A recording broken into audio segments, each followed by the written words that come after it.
Welcome to Psychological Inspiration. My name is Linda and today's topic is 8 great ideas from Clutter Busting Your Life from Brooks Palmer.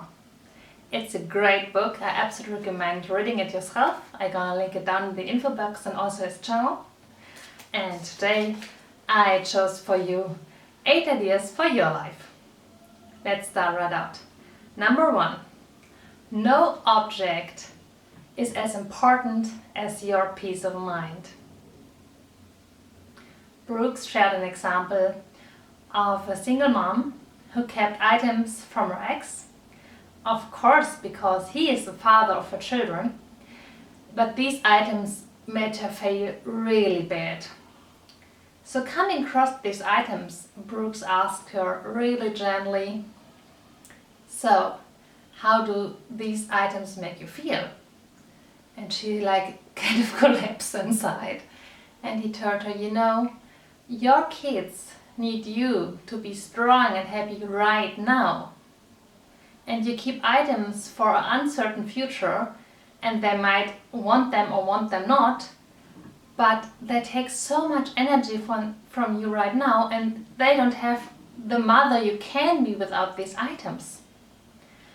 Thinking of that, she straightened up, got in other and stronger energy and let go of the items. Number 2. You're letting go of clutter to make room for yourself. I think that's a really profound idea because usually when we clutter bust, we concentrate on the items.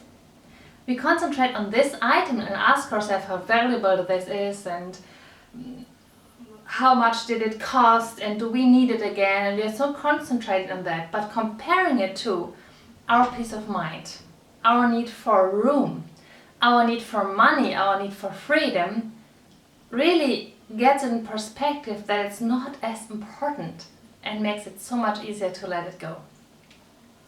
Number 3. Clutter can be false armor to protect ourselves. And letting it go, the emotion may arise and be transformed.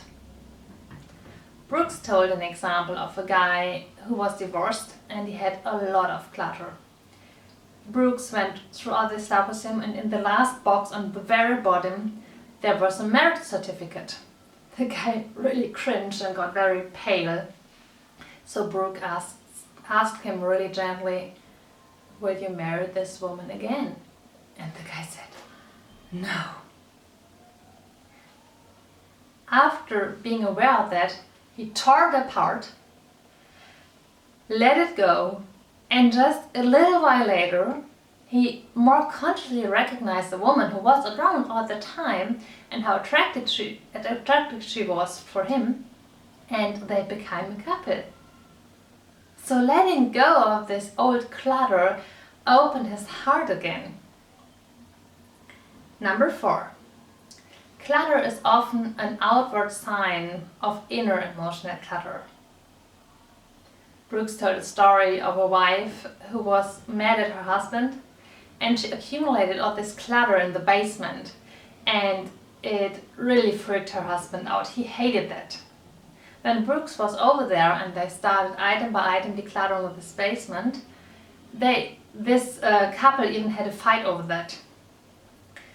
While she kept on doing it, encouraged by Brooks, she realized that actually it was okay that her husband was angry with her because of this clutter, because this clutter was her, passive-aggressive way to show him that she was angry with him. And becoming more conscious about that, she realized that the reason she was angry with him was not important anymore. So when she let go of this clutter, the husband really could open his heart again for her, and she too, and they had a very much more loving and stronger connection afterwards. Number 5.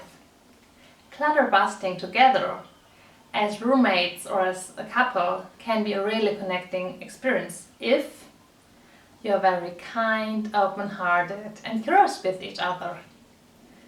Brooks says, it's a very emotional process, so you should really not tell the other person, you don't need that, you should have let go of that like years ago or whatever, but really support this person to be conscious of if the person needs it or not, herself or himself, and let them tell the story about that. You can really get to know each other better through this process. Number 6. Now it gets a little more practical in Brooke's approach. So how do you really clutter bust? You pick one item at a time and ask yourself, does this serve me or can I let it go? He says it's very helpful to keep it very simple, because then just a yes or no. And if you're uncertain, number 7 might help you. He says a yes is really easy. For example, right now you watching this video, the clothes you're wearing, the shirt, the pants, the shoes, that is probably stuff you like. That's a clear yes, because you're wearing it right now. And comparing stuff you're not sure about to this clear yes can already help. And also, not being sure an item is a pretty good sign of it being clutter. If you get defensive, if your explanation why you need it get more complicated, then this is like a red flag. And finally, number 8, he says when you start somewhere, and when you kind of feel overwhelmed, just concentrate on one box, one drawer, just your Facebook friends, just one certain area of your life. It kind of tells the mind to forget about all the other parts that need to be cluttered too, and makes it more manageable. And then go through one item by a time and just ask for a clear yes or no. Take your time. If you get too emotional, go a little bit outside, have some water, and be very, very gentle with yourself. I really like this approach.